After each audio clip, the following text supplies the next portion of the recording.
نحمده ونصلي على رسوله الكريم اما بعد اعوذ بالله من الشيطان الرجيم بسم الله الرحمن الرحيم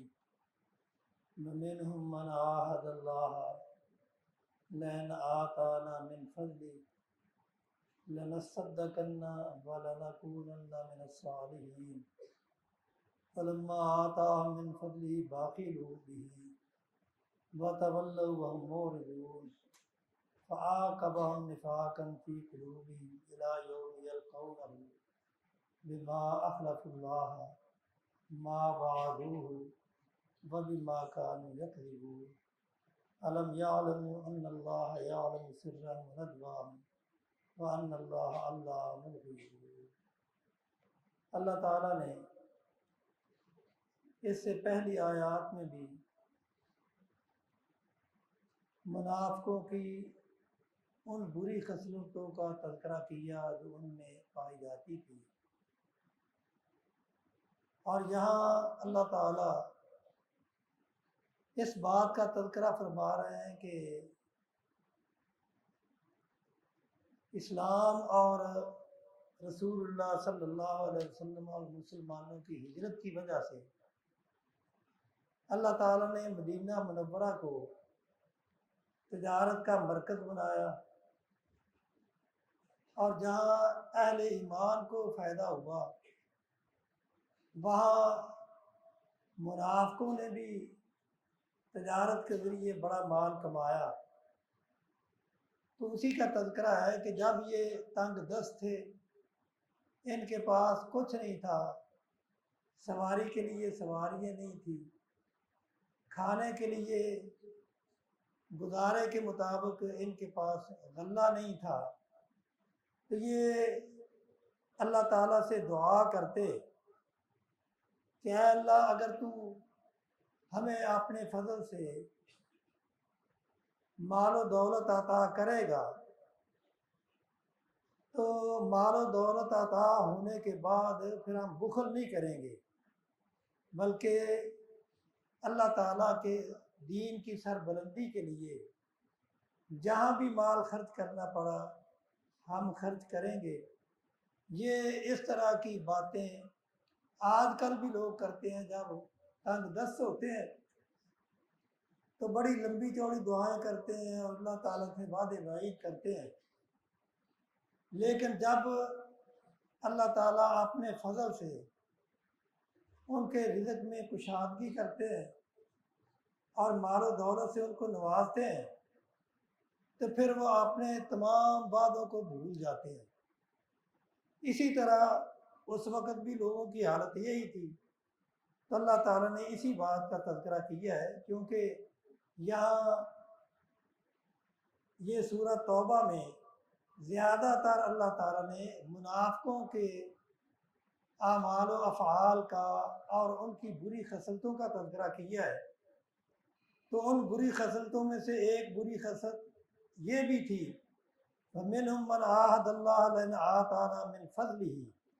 کہ ان میں سے کتنے ایسے لوگ تھے جو اللہ تعالیٰ سے یہ عہد کرتے کہ اگر اللہ تعالیٰ ہمیں اپنے فضل سے مال و دولت سے نوازے گا لَنَصَّدَّقَنَّ، تو ہم اللہ کے دین کی سربلندی کے لیے اس مال و دولت کو خرچ کریں گے، وَلَنَكُونَنَّ مِنَ الصَّالِحِينَ، اور ہمارے اندر جو عملی کمزوریاں پائی جاتی ہیں ہم ان کو بھی دور کریں گے۔ تو اللہ تعالیٰ نے یہاں ان کے نفاق کا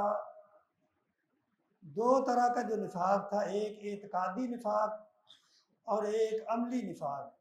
ان دونوں کا تذکرہ کیا ہے کہ ان کے اندر ان کے اعتقاد میں بھی، یعنی ظاہر میں وہ مسلمان اپنے آپ کو ظاہر کرتے، رسول اللہ صلی اللہ علیہ وسلم کے ساتھ محبت کا اظہار کرتے، لیکن باطن میں کفر تھا۔ تو فلما آتاہم من فضلہ بخلوا بہ، اللہ تعالیٰ فرماتے ہیں کہ جب اللہ تعالیٰ نے ان کو اپنے فضل سے مال و دولت سے نوازا اور ان سے تقاضا کیا گیا کہ اب تمہارے پاس وافر مقدار میں دولت موجود ہے، لہذا تم اللہ کے راستے میں خرچ کرو، تو باقی لوگ بھی، اور انہوں نے اس خرچ کرنے میں بخل کیا، وَتَوَلَّوْا وَهُمْ مُعْرِضُونَ، اور اللہ تعالیٰ کے احکامات پہ یا قرآن کی آیات پہ، قرآن کے احکامات پہ عمل کرنے سے وہ منہ پھیر گئے اور وہ اعراض کرنے لگے، تو اللہ تعالیٰ نے پھر دنیاوی طور پہ ان کو یہ سزا دی، فَعَاقَبَهُمْ نِفَاقًا فِي قُلُوبِهِمْ، اللہ تعالیٰ نے پھر ان کو قیامت تک کے لیے ان کے دلوں میں نفاق پیدا کر دیا، اور اللہ نے ان کو توفیق ہی نہیں دی کہ وہ راہ راست کی طرف آ سکے، اِلَىٰ يَوْمِ يَلْقَوْنَهُ، یعنی جس دن وہ اللہ سے ملاقات کریں گے اس دن تک ان کے دلوں میں نفاق ہی موجود رہے گا، وہ کبھی بھی راہ راست پہ آنے کے لیے تیار نہیں ہوں گے۔ کیوں؟ اس کی وجہ کیا تھی؟ بما اخلف اللہ ما وعد، جو انہوں نے اللہ تعالیٰ سے وعدہ کیا تھا اس کی خلاف ورزی کی،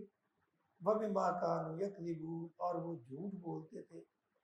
تو لہذا ہر انسان کو یہ یاد رکھنا چاہیے کہ اگر کوئی دعا کرتے وقت کوئی اللہ تعالیٰ سے عہد کرتا ہے اور اللہ تعالیٰ اس پہ اپنا فضل کرتے ہیں، تو پھر اسے اس عہد کو توڑنا نہیں چاہیے، کیونکہ اس عہد کو توڑنا وہ بہت برا عمل ہے،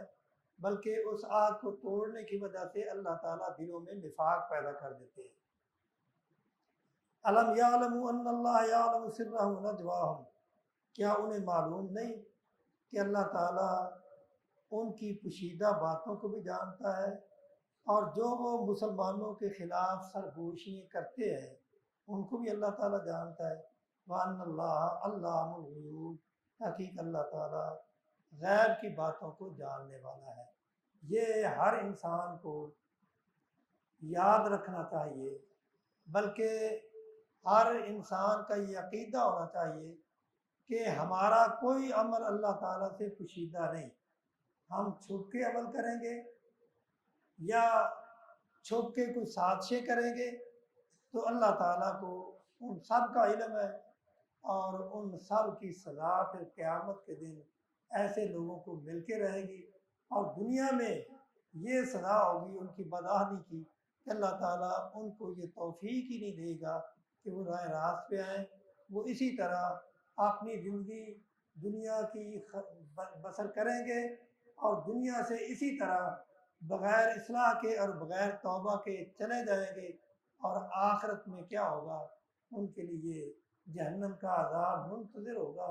اور اللہ تعالیٰ اس عذاب میں ان کو جھونک دیں گے۔ اللہ تعالیٰ ہمیں ایسی بری خصلتوں سے محفوظ رکھے، اور اللہ تعالیٰ ہمیں نیک عمل کرنے کی توفیق عطا فرمائے۔ وآخر دعوانا